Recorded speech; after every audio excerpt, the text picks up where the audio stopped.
Hello everyone. My name is Shreya Sarkumar and I'm from Sri Venkateswara College of Engineering and my branch is CSEDS. And the topic of this video is generic process model in software project management. So let's start with an introduction to generic process model. The generic process model provides a high level framework for software development. It serves as a guideline that can be tailored to fit different project needs. Understanding this model is essential for effective software project management. So we can see the basic diagram of generic process model in the right side of the screen. So let's talk about the key components of the generic process model. The model consists of phases such as requirements, design, implementation, and testing. Each phase has specific goals and deliverables that contribute to the overall project. These components work together to ensure a structured approach to software development. So let's see the phases of the generic process model. The first phase, requirements gathering, involves understanding user needs. The designer phase focuses on creating architectural blueprints for the software. Implementation is where the actual coding takes place based on the design specifications. So here are the steps that are required in the requirement gathering for a project. So the first is stakeholder mapping. Then the second step is stakeholder engagement. The next step is documenting requirements. The next one is map assumptions and requirements. And the next one is acquire required approvals. And the last one is monitor project process progress. Importance of requirements gathering. So requirement gathering is critical for defining project scope and objectives.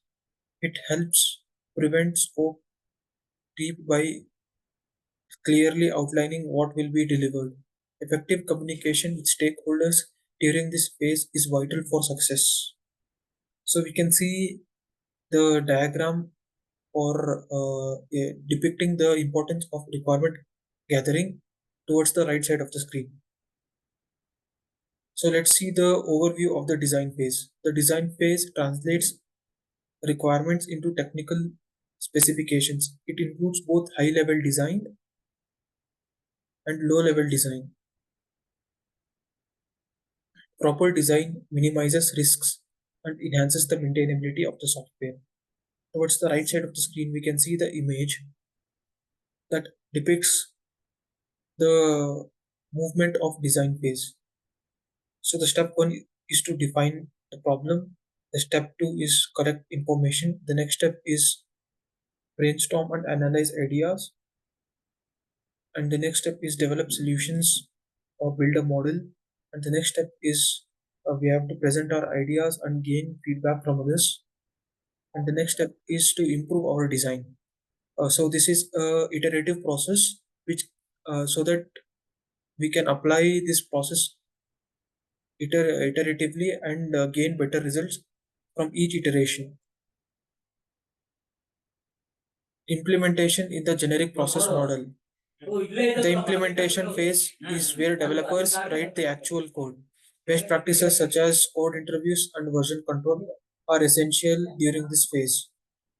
This phase also includes integrating different components to form a complete system. So towards the right side of the screen, we can see the implementation of the generic process model. Testing and quality assurance.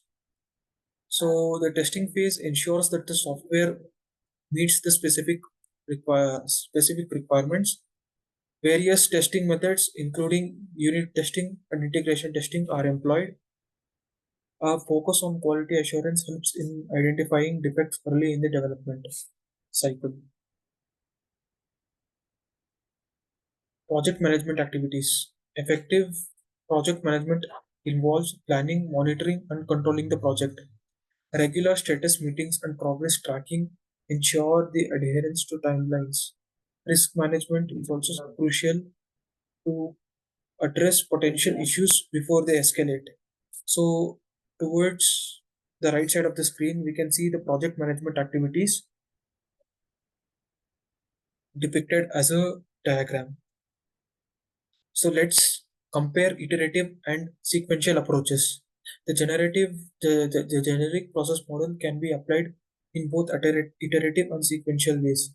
Iterative approaches allow for ongoing feedback and improvements throughout the project. In contrast, sequential approaches follow a strict linear progression, which can be beneficial for well-defined projects. Tailoring the generic process model. Projects may require customization of generic process model to fit their unique needs. Tailoring involves adjusting phases, deliverables, and moving up timelines based on project specifics. Flexibility in adapting the model can lead to better outcomes and increased efficiency. Thank you for watching the video. Like and share the video and subscribe the channel if you want more content like this.